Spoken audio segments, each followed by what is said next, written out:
उपचुनाव की आचार संहिता के बाद आज पहली बार कैबिनेट और मंत्रिपरिषद की बैठक हुई। कैबिनेट की बैठक में धर्मांतरण विरोधी बिल को मंजूरी दी गई। बजट सत्र में यह बिल लाया जाएगा।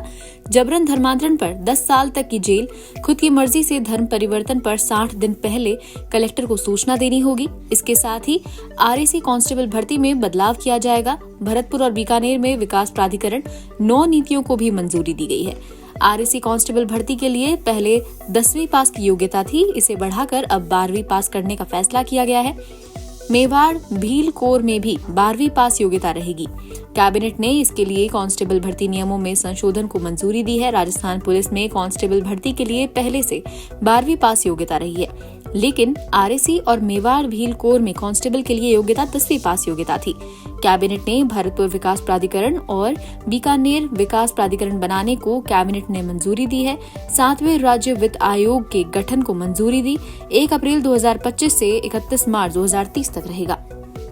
मदद से रखें, उसकी स्वतंत्रता का अधिकार और उसका अधिकार है, लेकिन हमारी सामाजिक मान्यताओं को ध्यान में रखते हुए भी अगर कोई लफ्ज याद कराता है तो उसको भी रोकने का इसमें प्रावधान किया गया है। कोई कन्वर्सन करवा करके इसका फायदा लेना चाहता है रिजर्वेशन का, उसमें भी हम विचार कर रहे हैं। और कोई शादी के नाम से विवाह करके इसका अन्य दूसरा उपयोग करना चाहता है, उसको भी रोकने के इसमें प्रावधान किए गए हैं। साथ ही साथ हमारा मेट्रो के फेज 2 और 3 की भी हमने इसमें मंजूरी दी है। और जयपुर के ट्रांसपोर्ट को व्यवस्थित करने हेतु मेट्रो फेज की मंजूरी के साथ ही साथ अनेक राजस्थान के विकास में, राजस्थान के विजन में, राजस्थान का समग्र विकास हो, राजस्थान एक विकसित और समृद्ध प्रदेश हो, इस हेतु इस कानून का नाम भी बता दो एक बार। देख रहे हैं इस कानून का नाम बता दो, धर्मांतरण का होगा एग्जैक्टली नाम क्या है? नाम बताया सामरिक दृष्टि से हम पाकिस्तान से सबसे नजदीक बॉर्डर में रहने वाले प्रदेश के लोग हैं। और आप रोज आए दिन सुनते हैं उस पे कि आजकल ड्रग सप्लायर्स ऊपर से सीधा फेंक देते हैं, और इन सबको रोकने के लिए अनेक तरह के प्रयास किए। तो गवर्नमेंट ऑफ इंडिया ने हमसे ये कहा है कि आप लैंड डेवलप कीजिए और हम हमारे जो वायर फेंसिंग है जिसका आपको जानकारी, उसके पैरेलल पूरी रोड बनाएंगे ताकि मॉनिटरिंग पूरी हो सके। वहां से हमारे साथ बीएसएफ का व्हीकल है, शायद मिलिट्री का व्हीकल है, वो आराम से गुजर सके, देख सके, मॉनिटरिंग करके। इसके लिए वायर फेंसिंग के पैरेलल हम जितनी भी गवर्नमेंट ऑफ इंडिया का डिपार्टमेंट रोड बनाने के लिए जमीन मांगेंगे, हम उनको मिनिमम प्राइस पर जमीन को अलॉट करें। ये भी आज मंत्रिमंडल ने निर्णय दिया है। अब उसके बाद आपके सामने एक आता है Rajasthan provision of unlawful conversion religion bill, जिसको कहते हैं धर्मांतरण कानून। इसके लिए एक बार आपसे प्रश्न है जे चुका हूं, आप वो पूछते हैं कब होगा। आज हमने इस बिल को मंजूरी की और आगामी विधानसभा का जब भी सत्र आएगा इसमें पेश करके इस कानून को हम पास करेंगे। इंडिया में आज से पहले, आप सभी जानकार है, इंडिया में आज से पहले उत्तर प्रदेश में हो गया 2021 में, और मध्य प्रदेश में हो गया 2021 में, और उत्तराखंड में हो गया 2018 में, गुजरात में हो गया 2021 में, हिमाचल प्रदेश में हो गया 2019 में, झारखंड में हो गया 2017 में, और कर्नाटक में हो गया 2022 में, और मित्रों के ध्यान से सुनना, उड़ीसा में हो गया था 1967 में, और भी प्रदेशों ने किया और आज हमने भी किया है। इसमें संविधान का आर्टिकल 25 हम सबको अंतःकरण से अपने धर्म को मानने की शक्ति प्रदान करता है। हम सभी धर्मों को बराबर मान्यता देते हैं, उसको मानते हैं। धर्म की मान्यता हमारे लिए अपने अपने इच्छा अनुसार, अपने धर्म के अनुसार धर्म अपना ले, पूजा पद्धति अपना, उसको कोई ऐतराज। लेकिन आर्टिकल 26 ये कहता है कि हमारे सदाचार को बनाए रखना भी हमारी जिम्मेवारी है।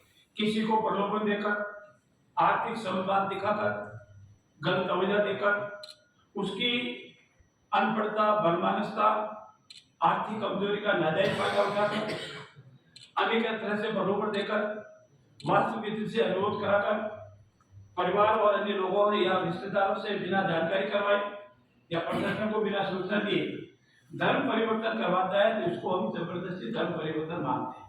और इसको रोकने के लिए आज हमने ये कानून लाया है। अलग अलग प्रदेशों में अलग अलग इसके सजा के प्रावधान है, ये आज का रोकने के तरीके हैं। अगर आप उत्तर प्रदेश में लेंगे तो फर्स्ट बार में होता है तो 1 से 5 साल की सजा है। हमने भी इसमें 1 से 5 साल की सजा का प्रावधान किया है फर्स्ट टाइम अगर कोई जबरदस्ती धर्म परिवर्तन कराता है। और अगर कोई नाबालिग है, महिला है, बहन है, या SC और ST का कोई भाई है और उसका अगर कोई धर्म परिवर्तन करवाता है, जिस कैटेगरी में धर्म परिवर्तन लेते हैं बताइए, तो उसे 3 से 10 साल की सजा है। और हमने बीच में ऐसी सजा के प्रावधान किए हैं मध्य प्रदेश। और अगर सेकंड टाइम थर्ड टाइम कोई रिपीट करता है या समूह में धर्म परिवर्तन करवाता है तो उसमें सजा के प्रावधान ज्यादा है, 3 से 10 साल की सजा के प्रावधान है। मध्य प्रदेश में भी लगभग इतना ही है, उत्तराखंड में भी लगभग ऐसे ही है, पर गुजरात, झारखंड और कर्नाटका सजा के प्रावधान बहुत ही खड़े हैं। उन सब का समायोजन कर हमने इसमें सजा के प्रावधान किए, रोकने का प्रयास किया है। और साथ अगर कोई धर्म परिवर्तन करना चाहता है तो वो 60 दिन पूर्व संबंधित कलेक्टर को, जिसको जिला मजिस्ट्रेट कहते हैं, को इतला देकर के अपनी ज्ञान के अनुसार अपनी स्वेच्छा से अगर वो धर्म परिवर्तन करता है तो उसको अलग होता है। लेकिन प्रक्रिया जो बताई गई है वो प्रक्रिया उसको अपनानी पड़ेगी। ये धर्म परिवर्तन के संबंध में भी आज हमने महत्वपूर्ण बिल को मंजूरी दी है। और मुझे विश्वास है कि इससे जो समाज में व्यवधान पैदा होता है सामाजिक व्यवस्थाओं में, और ये लव एंड रिलेशन की वजह से समाज में विभिन्न प्रकार की विकृतियां आ रही हैं। और आपने साक्षी हैं, अब आप सबके विधानसभा के गत बजट सत्र में हमारे सभी पक्षों में, चाहे वो कांग्रेस का हमारा विधायक साथी है या बीजेपी का विधायक साथी, सभी ने एक स्वर में कहा है कि इस संबंध में ये जो समाज में विकृति आ रही है, हाँ स्वतंत्र भाई और बहन है, बेटा है, बेटी है, उसका अधिकार है वो अपने इच्छा अनुसार शादी करे।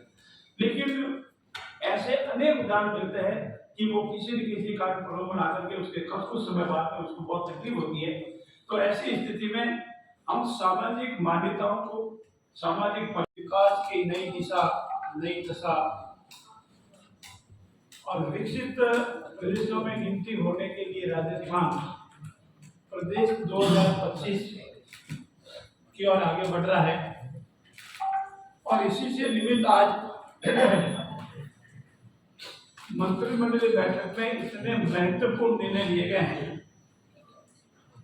जिसकी कल्पना शायद राजस्थान प्रदेश के आम आवाम ने पहले नहीं की होगी। आप सभी मित्र रोज इसी के माध्यम से विभिन्न राजनीतिक दलों से वार्ता करते हैं, प्रश्न पूछते हैं और आंकलन भी करते हैं। आपका आंकलन पब्लिक के बीच में जाता है, पब्लिक का आंकलन आपकी बात पर और जाता है। आज जो मेरे साथी ने राजस्थान के आर्थिक विकास में जो नए आयाम कायम करने वाली 9 नीतियों का मंत्रिमंडल ने जो अनुमोदन किया है, आप उसकी कल्पना करेंगे तो आप लगेगा कि राजस्थान में कितने आर्थिक विकास के लिए, राजस्थान की प्रगति के लिए, राजस्थान को समृद्ध और विकसित प्रदेश बनाने के लिए काम है। राजस्थान में निर्यात कैसे बढ़े, इसके लिए राजस्थान निर्यात संवर्धन नीति बनाई गई। राजस्थान में एक जिला एक उत्पादन में कैसे उत्पादन में अधिक से अधिक जिलों को अपने अपने जिले के उत्पादन में प्रोत्साहन मिले, उसके लिए राजस्थान एक जिला एक उत्पादन नीति 2024 बनाई गई। राजस्थान ABGC XR नीति 2024 बनाई गई। पर्यटन हमारे लिए सबसे महत्वपूर्ण, राजस्थान के इतिहास से चाहे जयपुर हो, जैसलमेर हो, जोधपुर हो, भरतपुर हो, सीकर हो, ये हमारे जिले पर्यटन की दृष्टि से बहुत महत्वपूर्ण है। और पर्यटन में हमको बहुत बड़ा पोटेंशियल मिलने वाला, हमारा विदेशी मुद्रा मिलती है। इसलिए राजस्थान पर्यटन इकाई नीति 2024 बनाई गई। और दूसरा खनिज, जो हमारे ट्रांसपोर्ट होने के उपरांत सबसे अधिक फोकस हमने किया गया इस वर्ष, जिससे राजस्व सबसे अधिक आपने अनेक बार आपके समाचार पत्रों में उसका आंकड़ा छापा है। इतने वर्षों के उपरांत इतना अधिक राजस्व हमको खनिज की मार्फत मिला है, बजरी की खनिज अलॉटमेंट का हो, दूसरी जो हमारा मटेरियल उसके संबंध में हो, तो इसको और प्रोत्साहित करने के लिए खनिज नीति 2027 आई है। और एक आपकी मार्फत रोज हर क्षेत्र में विवाद आता है कि बजरी माफिया पनप गए, बजरी टाइम पे नहीं मिल रही है, बजरी की काट लॉ एंड ऑर्डर में भी असर पड़ता है।